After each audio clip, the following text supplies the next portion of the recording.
Herkese merhaba arkadaşlar. ATMO'nun birinci bölümüne hepiniz hoş geldiniz. Cumartesi günü bir canlı yayın açmıştık ve bu canlı yayında biz oynayacağımız modpack'i seçmiştik ve seçtiğimiz modpack FTB Evolution olmuştu. Ancak şöyle bir sorunla karşılaştık. Ben bu modpack'i direkt olarak sunucu üzerinde açıyorum ve sizlerle beraber, daha doğrusu katıl üyeleriyle beraber oynuyoruz. O yüzden ilk başta Evolution'ı kurmuştum. Ancak Evolution'da şöyle bir sorun oldu. Server durmadan çöküyordu. Bir gün içerisinde yaklaşık 10 kere 15 kere server çöktü. Yani şu anda FTB Evolution çok fazla stabil bir modpack değil. O yüzden onu açamadık. Onun yerine alternatif olarak ATM'i açtık. ATM de içerisinde Evolution'ın içerdiği modların çoğunu içeriyor. Onların birçoğu burada mevcut. İlerleyiş olarak da bayağı bir uzun bir modpack olacak görünen. Tabii ki de sonuna kadar bitirir miyiz? Burada Creative Chapter'ını falan yapar mıyız bilmiyorum. Ancak yine de ilerleyiş olarak bayağı bir dolu bir modpack. Ayrıca içerisinde yine diğer modpack'te de oynamak istediğim bazı modlar mevcut. O yüzden bu modpack'ten başladık. Şöyle spawn'ımız garip bir yer olmuş. Biraz aşağı inerek başlıyoruz. Şöyle olabildiğince az hasar alarak aşağıya inmek istiyorum. Ondan sonra da kurulacak bir yer buluruz. Oraya kuruluruz. Bu arada şöyle serverda başka arkadaşlar da oynuyor. Şu anda base'lerini yerleşmiş durumdalar. Şöyle farklı farklı yerlerde arkadaşlar var. Eğer siz de sunucuya katılmak istiyorsanız katıl üyeliklerinden Gold ve üzeri üyelik alıp sunucuya katılma hakkı kazanabilirsiniz. Daha önce bunu neden katıl üyeliğiyle beraber yaptığımı açıklamıştım. Ancak tekrar açıklamak gerekirse server'a herkes girdiği zaman diğer oyuncuları trolleyebilecek hareketler yapabilirler. Bunlar için bir filtreleme yapmam gerekiyordu. Filtrelemeyi de direkt katıl üyeliğiyle beraber yaptım. Gold ve üzeri üyelik olanlar server'a katılabiliyor. O şekilde diğer oyuncuların trollenmesi daha da azalmış oluyor. Tabii ki de onların arasında da trolleyecek olabilir, ancak trollediği zaman kalıcı olarak sunucuya erişim hakkını kaybetmiş oluyorlar. O yüzden böyle bir şey yaptık. Yakınımızda bir village varmış. Buraları toplayarak başlayalım. Ben server kurulum aşamasında bayağı bir uğraştığımız için buradaki chestleri falan açıp bakmıştım. İlk başlarda laglar falan oluyordu. O yüzden buradaki chestlerin açık olduğunu görebilirsiniz. Ancak içerisinden henüz herhangi bir şey almadım. Sizlerle beraber toplayacağız. Bu arada şöyle ortak kredilerin çoğunu toplayıp götürdüler. Hatta buralardaki Numeric Craft'ın makineleri falan vardı. Onları da söküp götürmüşler. Yani ilk başta village'larda çok fazla ekstra bir şey bulamayacağız. Ama bu tek chestler herkesin ayrı ayrı olduğu için chestlerin içerisinden bir şeyler bulabiliriz. Ayrıca şöyle bir shader pack kullanıyorum şu anda. FPS konusunda 110 FPS gibi bir değer var. Yani şu anda stabil gözüküyor. Bilmiyorum sunucuda açtığımız için mi yoksa shader pack mi çok fazla kastırmıyor bilmiyorum. En son projekte shader pack açtığımda FPS'im 20'lere 10'lara düşüyordu. Hover Glove. Böyle bir şey bulduk. Bu neymiş bir bakalım. Ve shift'e basarak bunları araştırabiliyoruz. Güçlendirilmiş ataklar, yani güçlendirilmiş saldırılar yapmamızı sağlıyormuş. Bunları da şu şekilde araştırabiliyorsunuz. Bunları birleştirerek tabii ki de doğru birleştirmeniz gerekiyor. Başka nereye birleştirebiliriz? Acaba şöyle mi gidiyor? Yok, böyle değilmiş. Bu ikisi birbirine birleşti. Bunlar birleşti. En sonlara mı birleşiyor? Galiba yok, buralar da birleşmiyor. Nerelere birleşiyor peki bunlar? Ortalarda ekstra bir şey göremiyorum. Altlarda da yok gibi. Sadece şunları birleştiremedik ya. Gerisini birleştirdik ama. Şöyle yapacağım. Bunu buna birleştir. Aynen birleşiyormuş.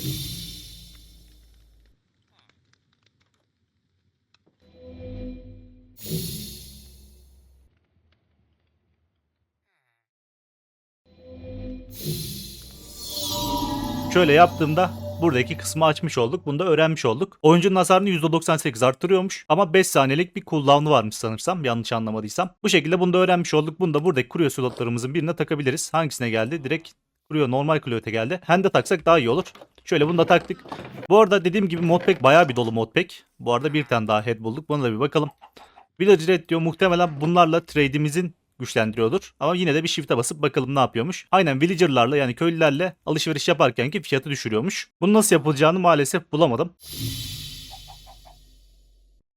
Bunu da çözemedim sanırsam ama daha sonra bunları çözeriz. Şu an ikisini de çözemedim maalesef. Böyle biraz daha devam edelim. Ben chestleri bir araştırayım. Ekstra bir şey bulursam size de gösteririm. Buradaki bina gördüğünüz gibi Numeric Craft binası. Bunların içerisinde normalde kompresör falan oluyor. Ancak bunların hepsini kırıp götürmüşler. O yüzden onları da bulamamış olduk. Adamlar buradaki Waystone'u bile sökmüş, yani ışınlandığımız şeyi bile sökmüş. Neyse ben de Glowstone alayım bari. Başka bir şey yok zaten. Gerisini sökmüşler. Bu arada chestlerden sadece yemek çıkıyor gibi gözüküyor. Ekstra çok bir şey bulamadım açıkçası.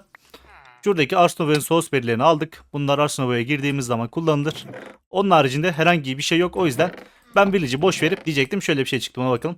Village'i boş verip gidip kurulacak bir yer bulacağım. Çünkü gece olmaya başlayacak yine. Gece olmadan gidelim kurulacak yerimizi bulalım. Biraz odunumuzu, taşımızı falan kazalım. Bu arada şuradan bir tane yatakta dızlamak istiyorum. Bu yatağı da kullanırız. O zaman ben kurulacak yer bulayım. Videoyu tekrardan devam ettireyim. Böyle bir alanı claimledim. Ayrıca şurada Applied Energetics'in meteoru var. Bunu da claimledim. Buradaki kısmı kurulabiliriz. Düzlük güzel gözüküyor. Ayrıca etrafında hem lav var. Şöyle şurada bir lav buldum. Hem de Şu tarafta da Numenic Craft'ın yakıtı var. Bunları kullanabiliriz. Ayrıca denize de kıyısı var. Denizin kenarında olmasını seviyorum. Genelde güzel oluyor. Buradan tekneyle ya da başka bir şeyle etrafa da dolaşabiliriz. O zaman şuraları bir yere kurulalım. Kurulmadan önce tabii ki de biraz odun toplamamız gerekiyor. Bu arada şöyle tab'in üstündeki tuşa basarsak FTB Ultimine da var. Ama şurada arada bir ne var burada? Nest varmış. Yani arı kovanı var sanırsam. Ama şu anlık bunu da kıracağım. Bu arada bir tane Enderman kestim. O da bize Grass Block düşürdü. Yani burada çok kullanır mıyız bilmiyorum. Skyblock olsaydı kullanırdık ama normal dünyada çok fazla işimize yaramaz gibi duruyor. Böyle bir tane kazma yaparak başlayacağım. Biraz aşağı inip biraz taş kazacağım. Taş kazma yapacağım direkt. Gerçi bizim Golden Pickaxe'imiz vardı. Kazma yapmasak da olurdu. Onunla direkt alırdık ama ona dikkat etmedim açıkçası. Şöyle mining tünelle başlayalım. Hem buradan madene de inebiliriz. Yanlış yaptık. Neyse çok önemli değil. Sadece diorite mi kazdık gerçekten? Yani kazmak istemediğimiz şeyler kazdık. Gerçi stone da geldi ama 3 tane geldi. Bu arada direkt aşağıda da kömür varmış. Gayet güzel. Şimdi Shapeless'e geri getirdim biraz burada. Dediğim gibi taş kazacağım. Şunlara şimdilik ihtiyacımız yok. Bunları atıyorum. Daha sonra ihtiyacımız olursa aşağıda toplarız zaten. Şöyle bir tane stone axe yapıyorum. Bununla beraber artık ağacımızı da kazabiliriz. Bu nest bir işe yarıyor mu bilmiyorum. Arı modunu çok bilmiyorum. O yüzden şimdilik bunu sildireceğim. Daha sonra zaten buluruz. Çok zor bir nest gibi de gözükmüyor. Bayağı bir odunla toplamış olduk hızlı bir şekilde. Şuraya bir chest atalım. Bir yatağımızı koyalım. Ufaktan buraya base'imizi yapalım. Tabii ki de daha sonra düzeltiriz bu base'i. Şimdilik böyle olsun. Şöyle bir yatalım, gece oldu zaten. İlk bölüm biraz madende falan geçirelim. Şu büyük çimenler de çok güzel gözükmüyor. Çok fazla görseli kapatıyor. Önümü göremiyorum yani. Bunları da kıracağım olabildiğince. Hatta bunun için bir tool falan varsa, Botanya'da böyle tool'lar vardı. Onlar denk gelirse onlarla da kırarız. Böyle gelelim bir tane chest yaparak başlayalım. Üzerimizdeki eşyaları buraya koyup direkt madene inmek istiyorum. Bu arada modpack'te Silent Gear da var. Yani ondan da tool'lar yapabiliriz ama ben ondan yapmayı çok genelde tercih etmeyeceğim. Çünkü modpack'te oynamak istediğim güzel bir mod var. O da şöyle. Just Dire Things diye bir mod. Bunun içerisinde güzel tool'lar falan da var. Güzel özellikleri de var. Hem de upgrade'lenebiliyor bu tool'lar. O yüzden onu oynamayı düşünüyorum. Şöyle biraz daha yanımıza yemek alalım yetmezse diye. Başka ne alabiliriz? Şöyle bir tane de pickaxe craftlayalım. Aşağı inmeye başlayalım onunla beraber. Hatta 2 tane craftlayalım. Bayağı bir kömür bulduk. Kaç tane? 56 tane kömür varmış burada. Gayet güzel. Çok güzel, böyle direkt başladığımız yerde birçok kömür varmış. Fluorite'ı şu anda kullanmayız aslında ama bunları da hepsini toplasak mı acaba? Bu mekanizmin fluorite. Kıramıyoruz gerçi. Tamam, bunu toplamayalım. Kıramıyoruz zaten. Sadece şu yol üzerindeki birkaç tane fluorite kırdım. Alt tarafa doğru devam edebiliriz. Direkt şey modu varmış. Işık modu varmış. İsmini hatırlayamadım ama elimizde ışık tuttuğumuz zaman etrafı aydınlatıyor. Bu da iyi oldu. Bu arada Mystical Agriculture da var modpack'te. Yani bununla beraber biz bunların seedlerini yapıp madenleri falan üretebiliriz. Bunları da kullanırız. Bayağı bir maden üretim yöntemi var açıkçası. Tam detaylı bakmasam da çok fazla mod olduğu için her modun kendi maden üretim yöntemi falan oluyor. O yüzden birçok üretim yöntemi de modpack içerisinde mevcut oluyor. Şöyle nelere geldik? Burada Black Quartz var. Burada Alüminyum ore var. Bu ikisini toplayalım. Bu arada şu Black Quartz'lar Actual Editions modundan geliyor. Eski bir moddu bu. Daha sonra geliştirmeyi durdurdulardı. Sanırsam tekrardan geliştirmeye başlamışlar. Bunu da oynamayı istiyorum açıkçası. 2 tane pickaxe ile geldik ama yetmedi. Bu arada yukarı çıkıp home çekmeyi de unuttuk. Bir home çekelim. Biraz daha pickaxe craftlayalım. Demir bulana kadar şöyle aşağı ineceğiz. Daha sonra demir kazmalarla devam ederiz. Yakınlarda bu arada bir Enderman sesi duyuyordum. Ama şu anda göremedim açıkçası. 5 tane pickaxe yaptım. Biraz abartı mı oldu bilmiyorum ama şöyle yanımıza biraz da blok alalım. Lazım oluyor bazen. Tekrardan madene doğru inebiliriz. Enderman sesi şuralarda bir yerden geliyor.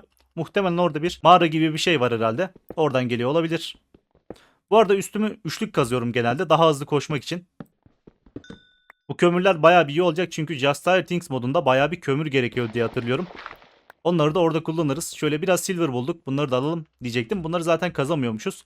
Daha sonra gelip alırız. Şuradakiler ne? Amonyak olmuş. Bunu ekleyen modun ne olduğunu bilmiyorum. Ona da ilerleyen zamanlarda bakarız. Bu arada modpack'te Refined Storage da var. Bu sanırsam Refined Storage'ın ikinci versiyonu. Yani Refined Storage 2 olabilir bu. Onda bir bakarız. İkinci versiyonda bazı bug'lar var çünkü henüz tamamlanmamış bir mod. Bu arada Shader Pack'in şöyle bir sorunu var. Sular neredeyse gözükmüyor. Şuraya su akmış ama bunu görememiştim. Yakınına gidince fark ettim. Yani çok sıkıntı olursa başka bir Shader Pack'e de geçebiliriz.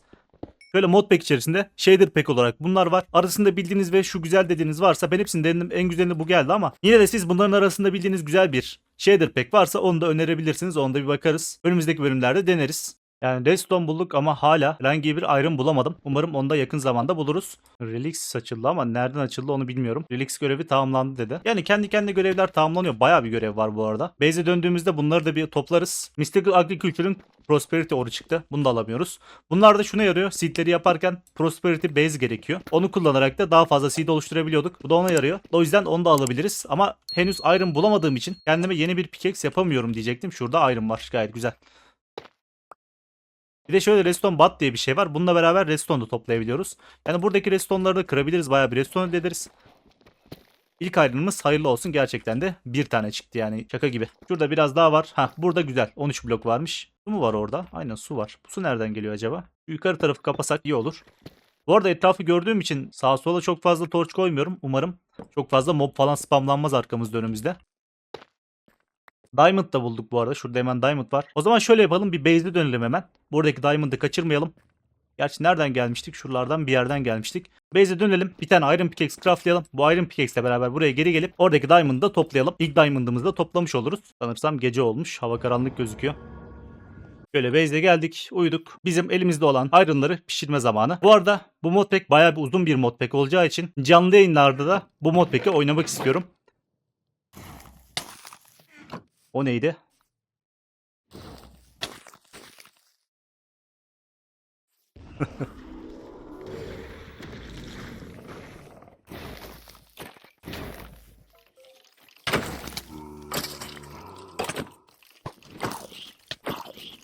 Adam düşmanlarıyla beraber geldi ya.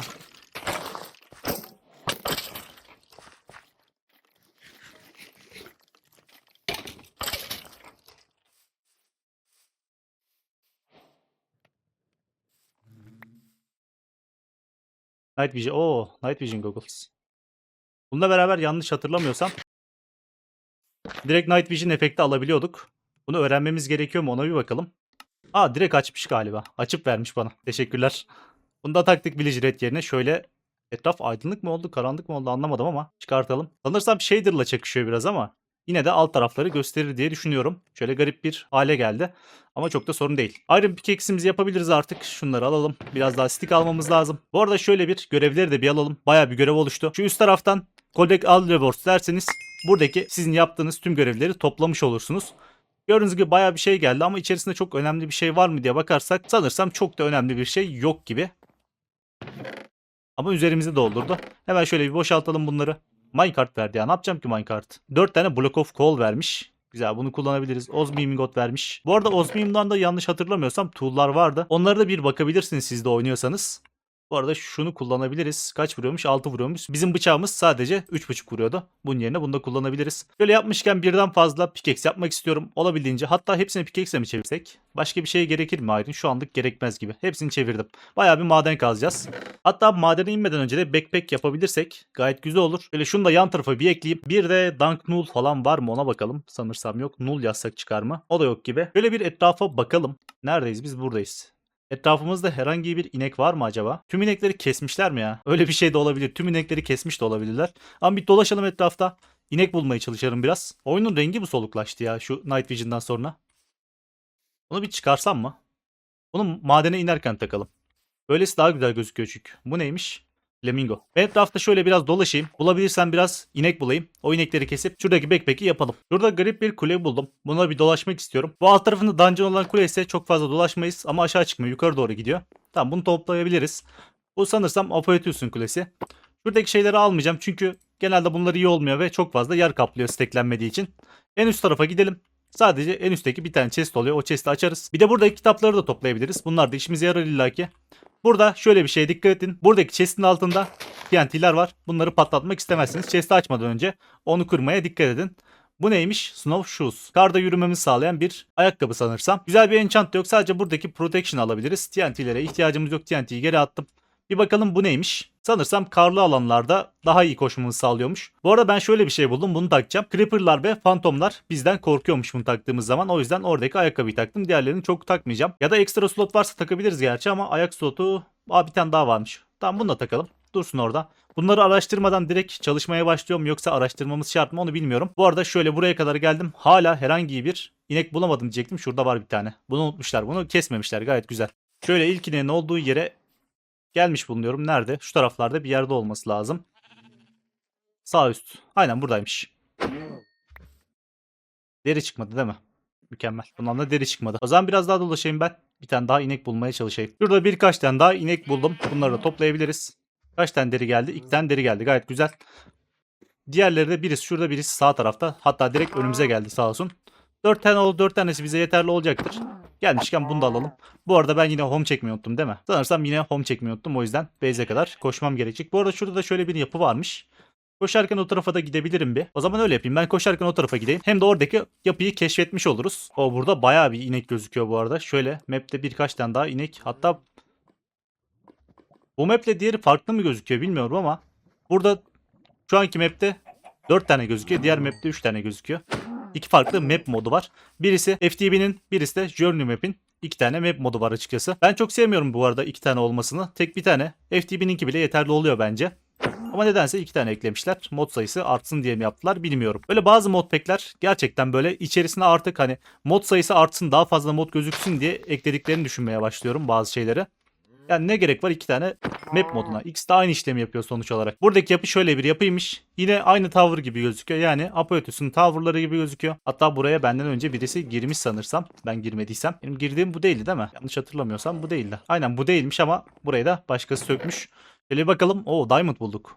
Çok iyi. Onun haricinde buradaki kitaplar çok önemli değil. İlk Diamond'ı da burada toplamış olduk. Bu arada minimap'i diğer minimap'le değiştirdim ama bu da çok uzaktan gösteriyor. Hangisi daha iyi bilmiyorum. Şöyle siz karar verin. Şu anki olan mı? Yoksa şöyle bir kapatayım, diğerini açayım. Buradaki minimap'te siz ona artık karar verirsiniz. Ona göre seçeriz. Şöyle yolum üzerinde başka bir bina yok sanırsam. O zaman direkt olarak base'imize gidebiliriz.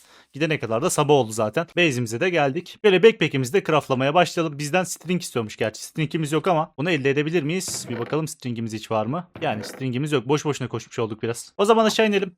Ben yanımda oradaki malzemeleri de getireceğim.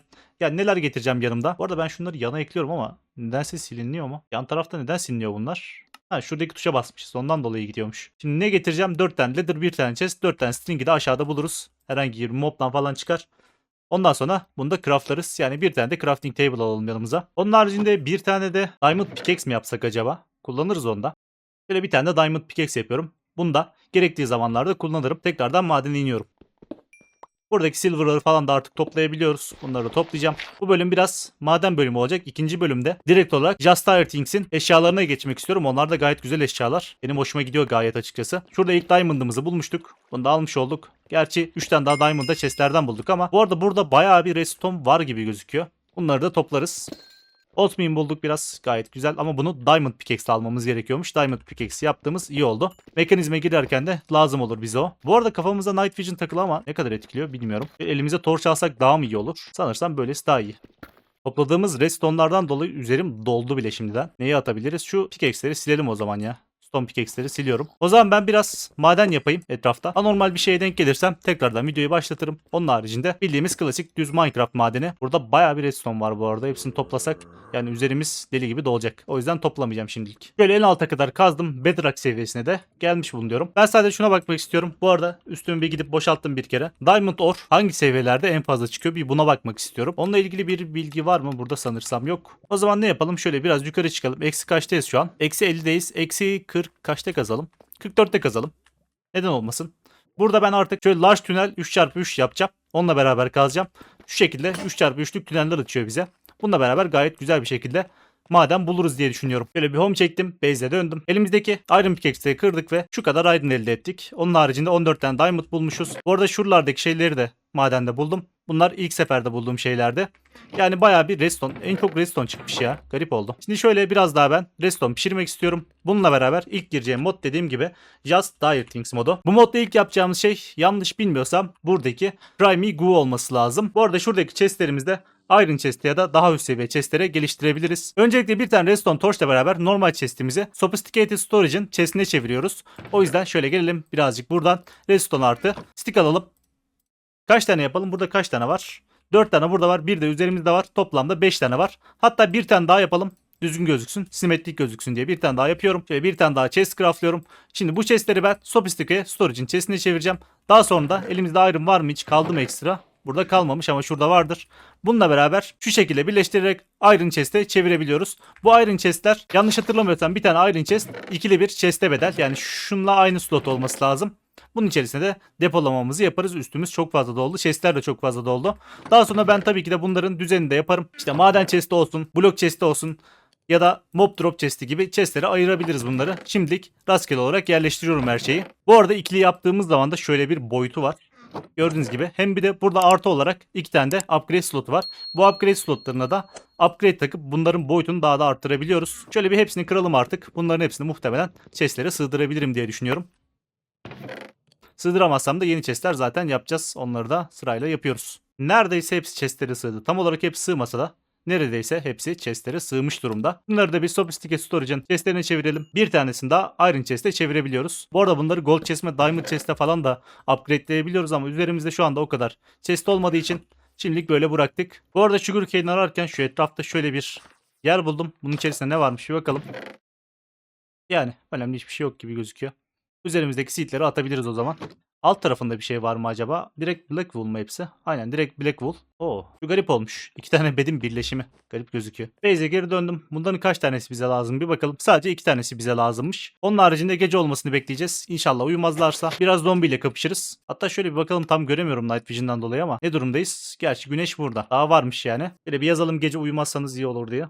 O sırada da ben burada biraz maden pişireyim. Daha sonra tekrardan devam ederiz. Bu arada şöyle fırınımızı da geliştirebiliriz. Iron Furnace modu da var. Fırında şu şekilde Iron versiyonuna, hatta gold'umuz varsa, kaç tane gold'umuz var? 7 tane var. Aslında bir tane de gold pişirip gold furnace'a da çevirebiliriz bunu. Bir de şöyle etraftan flax seed topladım. Bu flax seedleri de kullanarak sanırsam, yanlış hatırlamıyorsam, string elde edebiliyorduk. Bir ona bakalım. Böyle bir tane hoe yapıyorum. Daha doğrusu çapa yapıyorum.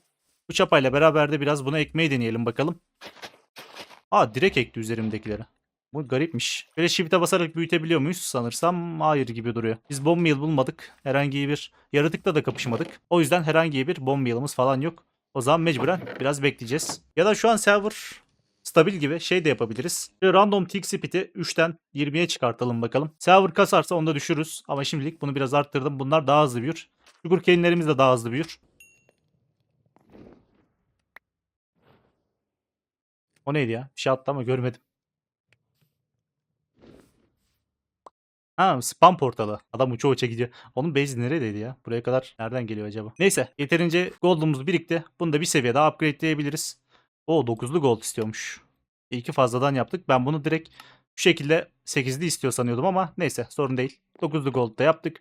Bunu artık daha hızlı bir şekilde pişirme yapacak. Gördüğünüz gibi normal fırından daha hızlı. Ayrıca bunun ekstra olarak speed upgrade gibi slotları oluyor. Bunları da kullanırız. Şimdi bu gate portalının içerisinden, yanlış hatırlamıyorsam, gerçi Emerald Globe vermiş. 5 tane zombi çıkıyormuş. Bu zombileri de keserek bir şeyler elde edebiliyormuşuz. Bunu yapmadan önce üzerime bir de zırh yapmak istiyorum ki bununla fight derken sorun çıkmasın. Direkt olarak Iron'dan zırh yapacağım. Şöyle başlayalım. 2 parçasını yaptık. Biraz daha bekleyip biraz daha iron birikince diğer parçalarını da yaparız. Bu arada modpack'te Timine Battle da var ama gördüğünüz gibi recipe'sini sanırsam bayağı bir zorlaştırmışlar. Yani kolay kolay yapamıyoruz bunu belli ki. Böyle 13 tane daha geldi. Neyimiz eksik? Ayakkabı ve pantolonumuz eksik. Aynen, yetecek, güzel. Şimdi çıkartalım. Full zırh olduk.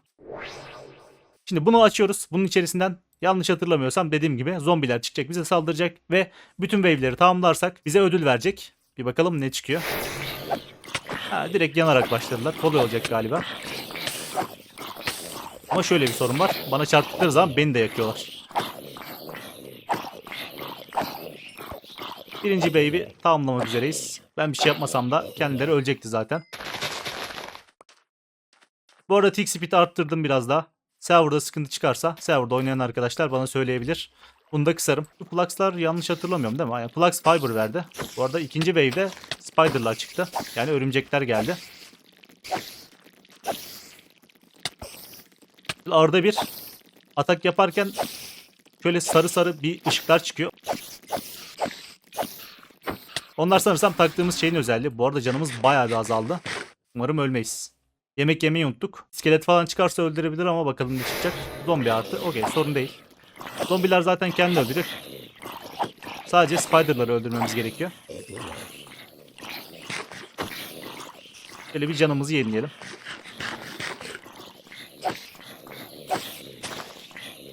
Bu niye parlıyor acaba? Ekstra bir özelliği var mı bilmiyorum. Bazıları parlıyor. Bu arada şu yukarıdaki süre var. O sürede tamamlamanız gerekiyor bunu. Tamamlamazsanız sıkıntı oluyor. Buradaki şey iptal oluyor ve yeni wave gelmiyor. Yeni wave gelmediği için de bazı ödülleri kaçırmış oluyorsunuz. Bu sanırsam son wave. Sadece bir tane zırhlı şey geldi. Onun haricinde herhangi bir sorun varmış gibi gözükmüyor.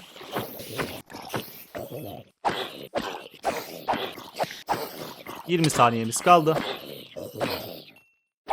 Hasar yemezsek daha iyi. Canımız az. Bunu da kestik gibi ya. Aynen bunu da kestik.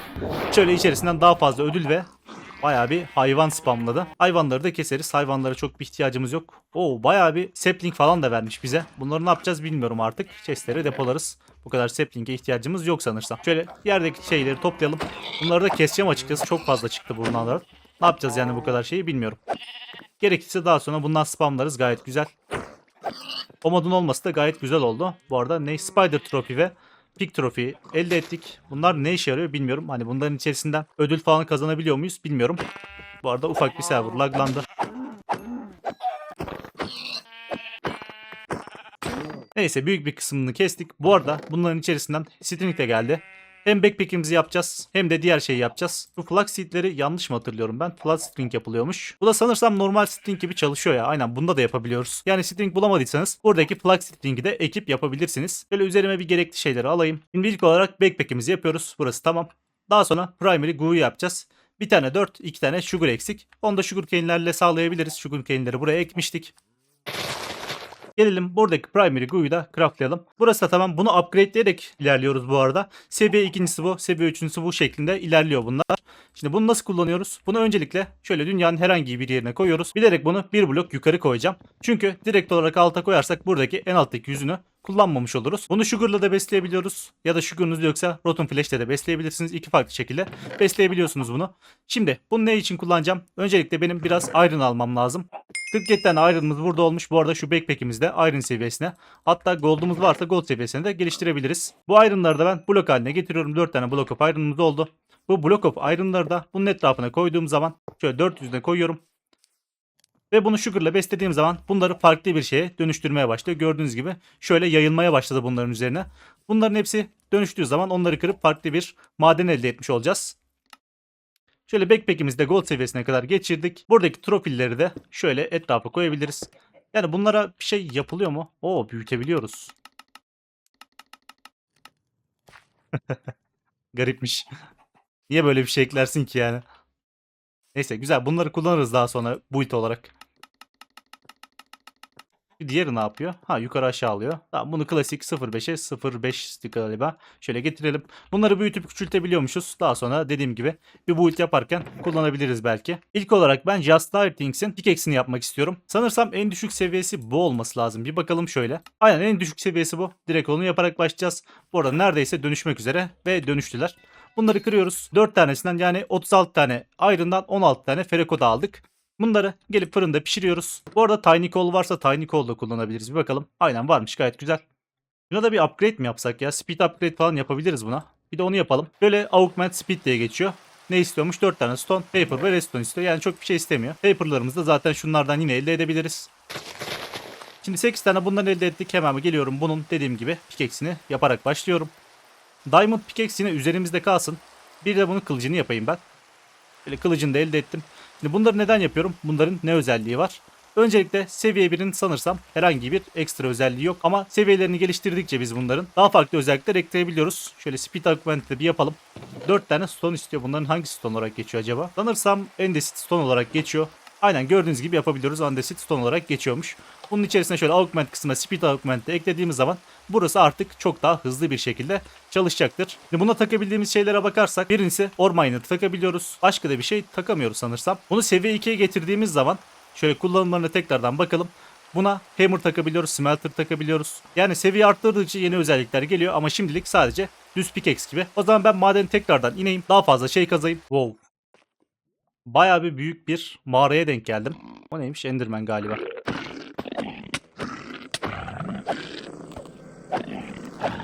Yani buradaki oraların birçoğunu ben de bilmiyorum.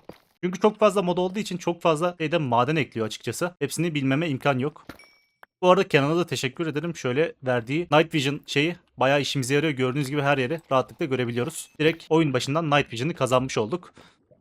Oo, aşağı düşüyordum. Buradan oraya hoplanmaz değil mi? Aynen. Bu bölümü şöyle biraz daha mining yapalım o zaman. Mining'den sonra bölümü bitirelim. İkinci bölümde de Nether'a gidip bizim oluşturduğumuz GUI'yu upgrade'lemek için gerekli şeyleri alırız. Bu arada şunları bir atacağım. Üzerimde çok fazla yer kaplıyorlar. Gerçi backpack'imize de atabiliriz bir şeyleri. Iridium ore. Alamıyoruz ama. Bu neymiş? Uranyum ore. Böyle hiç yer altında hiç chest'lere denk gelmedim diyecektim. Direkt chest'e denk gelmem iyi oldu. Bunların arasında bazen mimik oluyor. Ona dikkat edin. Oo, direkt diamond pickaxe. Bu neymiş? Gold ring. Yani ne işe yarıyor bilmiyorum. Shield block yaparsak saldıranı 2 saniyeliğine yakıyormuş sanırsam. Enchanted golden apple, bunları alırız. Burada ne var? Hiçbir şey. Keşke oraya da bir şeyler koysaydınız. Bu taraftakiler diamond mı? Oo, diamond. Burada bayağı bir şey çıkartacağız galiba ya. Güzel bir mağaraya denk geldik. Üzerimde olduğu için şöyle backpack'e boşaltarak devam ediyorum. Bir tane de burada spawner bulduk. Ne spawner'ıymış? İskelet spawner'ıymış. Burayı direkt kırmak istemiyorum. Şöyle bir tane torch yapacağım. Belki kullanırız. Base'imize de yakın. Torch şuraya koyalım. Spamlanmasını durduralım. Yeter. Şimdi oradaki chest'te de bayağı bir şey çıktı ama onlara da bir bakacağız. Şöyle bir bakalım neler çıktı. Birincisi loot kapasitörler çıktı ve gerçekten de iyi kapasitörler çıktı. Bundan zaten vardı, almaya gerek yok. Bunun ne işe yaradığını bilmiyorum. Iron Potato. Bu neymiş ya? Alalım, belki işimize yarar. Bunny Hoppers diye bir ayakkabı çıktı. Onu da taksak mı acaba? Bunun yerine takabiliriz. Zaten biz karda dolaşmıyoruz. O yüzden bunu taktım. Onların araştırmasını da dediğim gibi bölüm arasında falan ben yaparım. Yani hepsini bulabilir miyim bilmiyorum ama bulabildiğim kadarını araştırırım. Bayağı bir uranyum falan çıkıyor. Redstone'umuz zaten çok fazla var. Bulabilirsem işte bol bol iron ve gold'a ihtiyacımız var şu anda. Olabildiğince bulduğum iron'ları toplamak istiyorum açıkçası. Buradaki chestlere de bir bakalım. Hatta şöyle yapalım. Ben bu chestlere baktıktan sonra çok pendant. Bu neymiş acaba ya? Buradaki lootları da topladım. Hatta şunu da alabiliriz sanırsam. Şimdi bu ilk bölüm olduğu için bölümün başında diğer base'leri dolaşmadım ama diğer bölümlerde bölümlerin başında dolaşacağım. Bunda direkt şimdi bölümün sonunda dolaşalım. Ondan sonra da ben buraya tekrar gelir. Bayağı bir maden yaparım. Böyle bir home çekelim. Üzerimizi boşaltıp daha sonra diğer base'leri bir dolaşalım bakalım ne aşamadalar. Onlar tabii ki de benden daha önce başladığı için bir iki gün önce başladı onlar. Biraz daha ilerlemiş durumda olmaları lazım. Böyle bir spectator moda geçiyorum. Öncelikle etraftaki bulabildiğim base'leri ışınlanayım. Şöyle Emre'nin base'i varmış. Neredeymiş bir bakalım. Sanırsam burada. Henüz yeni başladı. Dün server crash yemişti akşam. Akşam oynadıysa o yüzden server crash yediğinde çıkmış olabilir. Ya da farklı bir yere de kurulmuş olabilir. Genel olarak loot toplamış. Başka bir şey var mı? Göremedim açıkçası. Alt tarafında da bir şey yok gibi. Emre'nin base'i bu kadar. Şöyle Alican'ın base'ine gidelim. Sanırsam şu işaretli yer. Bu da tamamen adanın hepsini claimlemiş. Yok, burası değilmiş. Base'i nerede? Base'i bu tarafta. Yine yeni başlamış. Ekstra bir şey yapmamış gibi. Mekanizme girmiş biraz. Biraz Pava'ya girmiş. Oradan şey yapmış. Onun haricinde bir şey yok gibi burada da. Thales 4161'in base'i var. Ona bakalım. Aa, burayı kendisi mi yaptı acaba? Yoksa direkt burada bu var mıydı? Kendisi yaptıysa gayet güzel olmuş bu arada. Eline sağlık. Kendisi yapmadıysa da böyle bir yapı varsa da yine de güzel yere yerleşmiş. Şöyle Gaile'nin base'ine gidelim. Tam olarak nerede kurulmuş? Sanırsam burada kurulmuş. Bu arkadaş biraz daha ilerlemiş. Gördüğünüz gibi mekanizmin advanced seviyesindeki makinelere girmiş. Daha sonra Diamond Chest'lere gitmiş. O bayağı Diamond'ı var o zaman. Hızlayabiliyor muyuz? 33 Diamond'ı var burada. Gördüğünüz gibi buradaki stack upgrade sayesinde daha fazla eşyayı burada tutabiliyor. Onun haricinde burada bir iron farmı yapmış. Burada ne topluyor? Oo, direkt Applied Energy Sticks'in Certus Quartz'larını bu şekilde hızlandırıp toplamaya başlamış. Büyük bir mob farm var burada. Bunlar nereye bağlı? Ha, bu tarafa bağlı. Bayağı bir şey de toplamaya başlamış burada. Başka bir şey yok gibi gözüküyor. Bu arada başka bir dimension'daysa onu bilmiyorum. Bazıları başka dimension'larda da kurulabiliyor. Sanırsam yakındaki base'leri gösterdim bu şekilde. Böyle bu tarafta da bir base var. Bakalım. Adam Diamond Furnace'lara geçmiş ya, zengin. Onun haricinde ekstra bir şey var mı? Ars Nevo'ya geçmiş birazcık. Burada bizim yaptığımız Primary GUI'ye de geçmiş. Gayet güzel. Hatta ikinci seviyesini de yapmış. Bunlar birbiri üzerine upgrade'lenerek gidebiliyor. O yüzden bunun yerine direkt bunu yapsanız da aynı işlevi yapar bu arada. Burada bir base daha var. Ama claimlemiş mi? Aynen claimlemiş. Ponçik Market'in base'iymiş burası da. Gördüğünüz gibi bayağı bir gelişmiş. Burada adam Vindicator bulup onun mob farmını yapmış sanırsam. Dur bakayım. Nerede o? Enderman var. Aynen Vindicator farmı yapmış. Bununla beraber Emerald elde ediyor. Ama şuna dikkat edin. Server'da böyle mob farm falan yapıyorsanız eşyaları sildirdiğinizden ya da hepsini toplayabildiğinizden emin olun. Yoksa bunları kapatmak zorunda kalacağım. Çok fazla lag yaparsa burayı kapatırım bu arada, haberiniz olsun yani. O yüzden mob farm yaparken bunlara dikkat edin. Eğer siz de serverda oynuyorsanız. Onun haricinde sanırsam o Apply'te bile girmiş adam. Teleportation pad yapmış.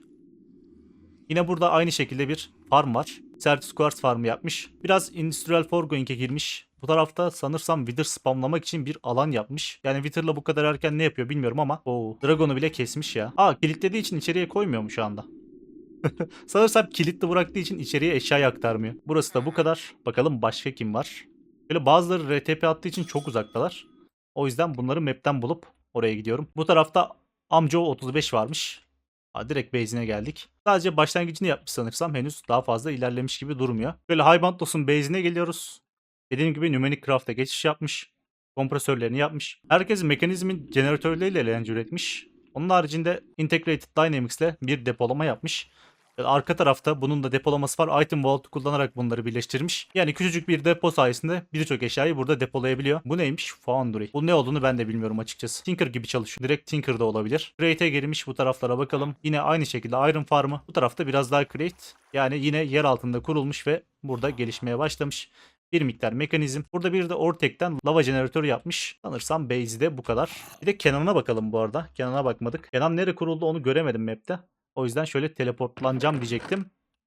The Beyond'da kurulmuş.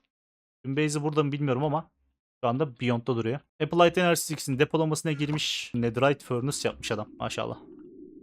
Alt tarafta ne var? Oo, alt tarafta da depolaması var. Böyle devasa bir depolama sistemi yapmış buraya da. Ender chest'lerle bir yerlerden eşya çekiyor. Sanırsam miner'ı falan var. Aynen, muhtemelen miner'la eşya çekiyor. Daha da altı var mı? Daha da altı yok. Böyle garip güzel bir yapıda yapmış bu arada. Yani Overworld'da Skyblock oynamak mükemmel. Burada da mob farm var sanırsam. Aynen, mob farm var. Normal dünyası nerede acaba? Burada küçük bir alan var. Sanırsam ilk başta buraya kurulup daha sonra buradan taşındı. Çünkü burada da Waystone var. Diğer tarafta da Waystone var. Öyle düşünüyorum. Şimdilik sanırsam base'ler bu kadar. Göremediğim varsa da Discord'dan bana direkt olarak koordinatlarını verirse oraları da waypoint kısmına eklerim. Herkesi waypoint'e ekleyeceğim. Bölüm arasında artık oradaki ilerlemeleri de gösteririm. O zaman izlediğiniz için teşekkürler. Videoları beğeniyorsanız beğenmeyi ve abone olmayı unutmayın. Bir sonraki bölümde görüşmek üzere. Kendinize çok iyi bakın. Hoşçakalın.